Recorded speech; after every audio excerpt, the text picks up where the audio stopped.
அனைவருக்கும் வணக்கம். இயற்கை வைத்தியம் பற்றி அறிந்து கொள்ளும் வாருங்கள். கண் நோய் குணமாக நெல்லிக்காய் நீரை கண்களில் போட குணமாகும். கண் எரிச்சல் தீர கோவை இலை கஷாயம் சாப்பிட்டு வர குணமாகும். கண் ஒளி பெருக தூதுவளைக்காய் ஊறுகாய் சாப்பிட நல்லது.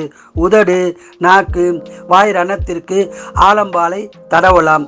இரத்த சோகைக்கு பீர்க்கங்காய் வேர் கஷாயம் சாப்பிட நல்லது. வாந்தி நிற்க துளசி சாறுடன் கல்கண்டு சேர்த்து சாப்பிட வாந்தி நிற்கும். காமாலைக்கு நன்னாரி வேர் பொடி தேநீர் கலந்து சாப்பிட நல்லது. நீர் கடுப்பு நீங்க வெங்காயத்தை பச்சையாக சாப்பிட நல்லது. பாம்பு கடி நச்சு நீங்க வெள்ளருக்கு சாறு 25 மில்லி குடிக்க குணமாகும். தலைப்பேன் ஒழிய அரளிப்பூவை தலையில் அடிக்கடி வைத்து கொண்டால் பேன் வராது.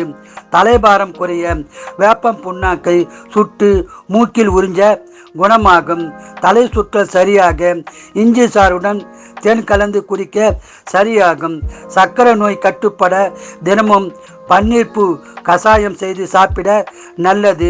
உடல் வலி அசதி தீர முருங்கைக்கீரை சிறிய காம்பை கஷாயம் வைத்து சாப்பிட குணமாகும். பூரான் கடி விஷம் முறிய தும்பை இலை சாறு பூச குணமாகும். மூளை பலம் பெற பீர்க்கங்காய் வேர் கஷாயம் சாப்பிட்டு வர நல்லது. தீகாயத்திற்கு வாழைப்பட்டை சாறு பிரிய குணமாகும். தீப்பு நார வாழை குருத்தை பிரித்து கட்ட கொப்பளங்கள் குணமாகும். தலைவலி போக்க சுக்கை அரைத்து பற்று போட குணமாகும். மூக்கடைப்பு நீங்க புதிய ரோஜா மலர்களை முகர குணமாகும். தலைவலி ஜுரம் தீர காக்கி கட்டான் வேர் கஷாயம் செய்து சாப்பிட குணமாகும். நகை சுற்றுக்கு மஞ்சள், அருகம்புல், சுண்ணாம்பு கலந்து பூசி வர குணமாகும். ரத்தம் சுத்தமாக இஞ்சி சாறுடன் தேன் கலந்து சாப்பிட நல்லது. நல்ல தூக்கம் வர மருதொண்டி பூ 2 இரவில் சாப்பிட தூக்கம் வரும். பித்த வெடிப்புக்கு வேப்பெண்ணெய் மஞ்சள் கலந்து போட சரியாகும். இயற்கை வைத்திய பொருட்கள் அனைத்தும் நாட்டு மருந்து கடைகளில் கிடைக்கும். நன்றி, வணக்கம்.